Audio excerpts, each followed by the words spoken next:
Hi, everyone. My name is Dan, and together with my group members, Christy, Trevor, and Sean, we will be covering an enterprise risk management analysis on American firearm manufacturer, Smith & Wesson.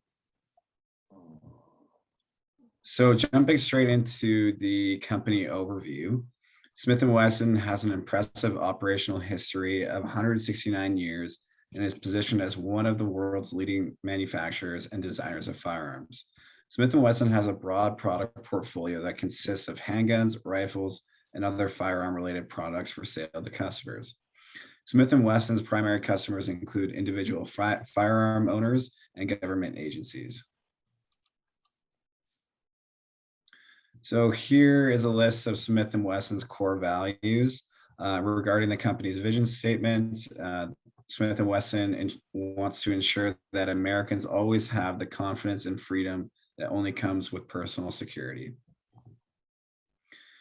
So in terms of the US firearm and ammunition market, the total size of the market is estimated to be approximately $19.2 billion by the end of 2021.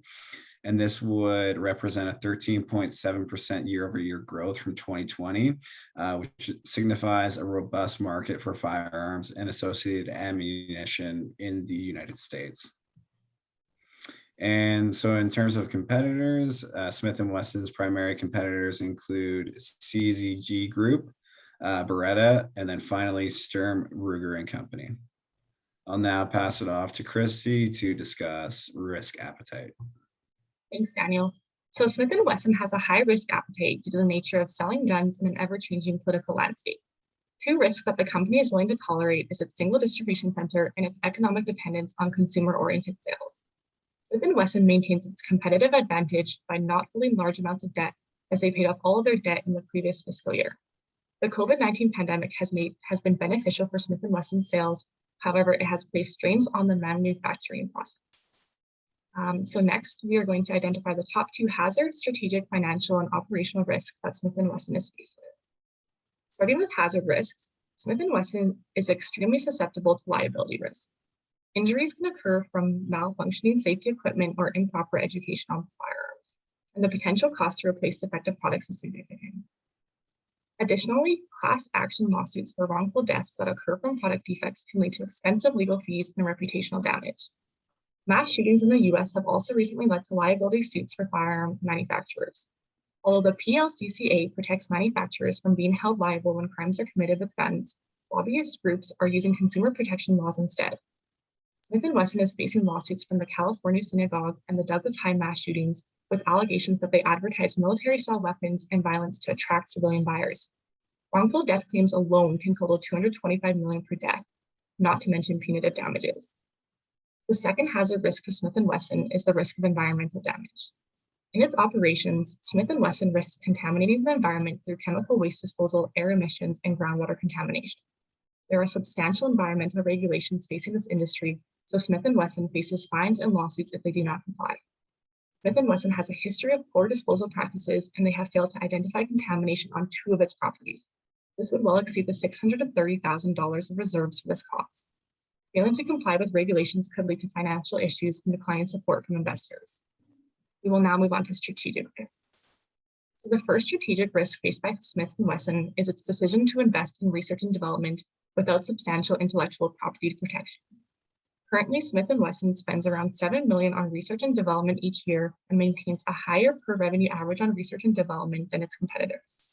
The company has estimated that upwards of $260 million in revenue was lost from spin-off products in 2021. Without proper intellectual property protection, Smith & Wesson is losing significant portions of revenue from its new products and faces the risk of losing customer loyalty. The second strategic risk that affects Smith & Wesson is the political risk of changing firearm legislation. New laws may restrict the manufacturing of firearms, remove existing legal defenses and lawsuits, or in the worst case, it could ban the sale and ownership of firearms. In addition, gun control activists such as the Coalition to Stop Gun Violence are pushing for restrictions and outright bans on private gun ownership. If restrictions are implemented, Smith & Wesson faces the risk of fading into obscurity, especially because of their reliance on consumer-oriented sales. As you can see here, 94% of Smith & Wesson sales are to private citizens, with only 6% going towards police and military sales. Additionally, only 7% of its sales occur to customers outside of the US. The choice to rely so heavily on private sales is a significant strategic risk for Smith & Wesson due to the fact that if gun laws do change, the majority of their sales would be obsolete. I will now pass it on to Sean. Thank you, Christy. Now moving on to the financial risk. As previously mentioned, the firearm industry is subject to heavy regulation and changing political landscape. Smith & Wesson has made a decision to move their operation to Tennessee by the year of 2023 due to the proposal of Bill HD 1492, a bill that prohibits the manufacture of assault weapon. Currently, Smith & Wesson is planning on investing over $125 million into the reallocation plan, which is a huge financial risk for the company as Smith & Wesson just recently spent $160 million in repaying debt and $110 million on repurchasing share. Another risk that is worth noticing is the difficulty that Smith & Wesson have to attain liability insurance. In Smith & Wesson's 2021 annual report, they specifically mentioned that due to the nature of their business, Smith & Wesson's insurance policy are subject to periodic review by the insurers and may not even be renewed at all or on a similar or favorable term. In an effort to combat this, Smith & Wesson has established a subsidiary insurance company to help mitigate their liability insurance. However, the current funding dedicated to this subsidy may not be enough to cover the cost of claims against them. Moving on to operational. Smith & Wesson's supply chain span the globe, and that comes with significant risk. A large number of Smith & Wesson suppliers are located in Europe and India, where the pandemic remains a significant concern.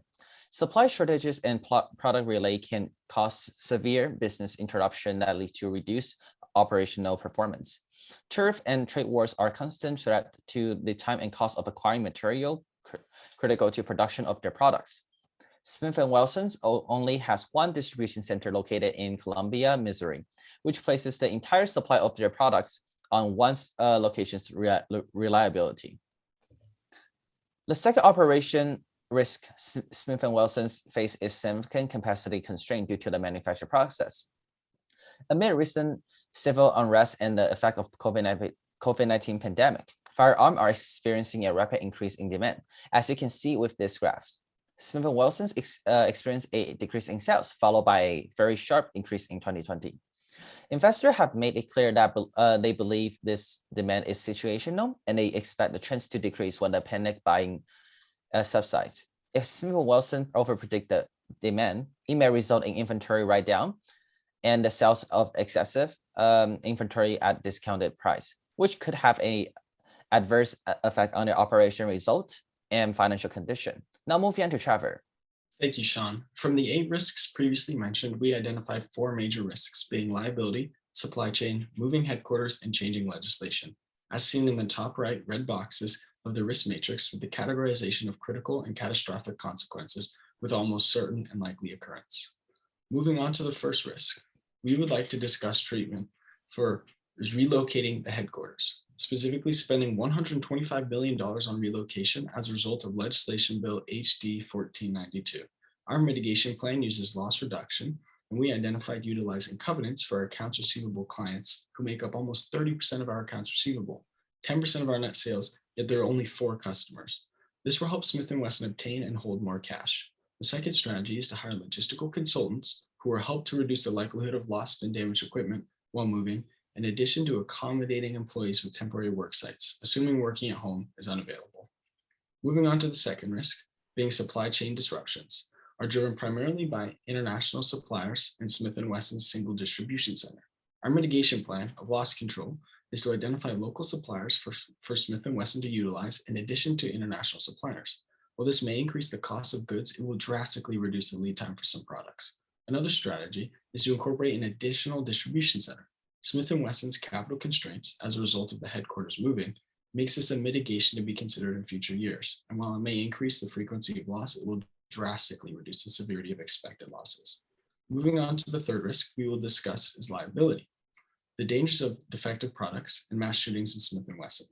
These risks are driven primarily by poor craftsmanship and militaristic advertisements. Our mitigation plan of loss control is to implement additional stress testing on weapon production to reduce the frequency and severity of losses experienced by Smith & Wesson users. The other strategy we identified included hiring lawyers that specialize in CPA, or the Consumer Protection Act, and media to pre-screen all ad campaigns to ensure they comply with the CPA and reduce the likelihood of lawsuits. Moving on to the final risk we would like to address is changing firearm legislation, specifically restricted weaponry and gun classes driven by societal reform. Our mitigation plan is once again loss control by funding additional lobbyists and groups like the NRA or the National Rifle Association to help ensure Smith & Wesson's values are heard by congressional members. Another strategy we identified is to diversify Smith & Wesson's target demographic, as 94% of sales are generated from domestic or private consumers, with only 6% of revenue from government agency contracts. By diversifying into the public sector, Smith & Wesson will reduce the cyclical fluctuations in revenue resulting from seasons, economic downturn, and increasing pressures from society to limit weapon classes. Some additional actions for Smith & Wesson to consider is artificial intelligence, specifically in the application to cybersecurity pertaining to Smith & Wesson's supply chain and retailer privacy. Another consideration is automation. While it may yield some residual uncertainty as in damaged reputation, it will reduce labor wages and manufacturing costs, increasing Smith & Wesson's competitiveness in the market. The final consideration for Smith & Wesson is to use big data to better identify their target demographic for the purpose of ad campaigns and reduce the loss associated with misallocated funds. This is our enterprise risk management analysis on Smith & Wesson. Thank you for your time.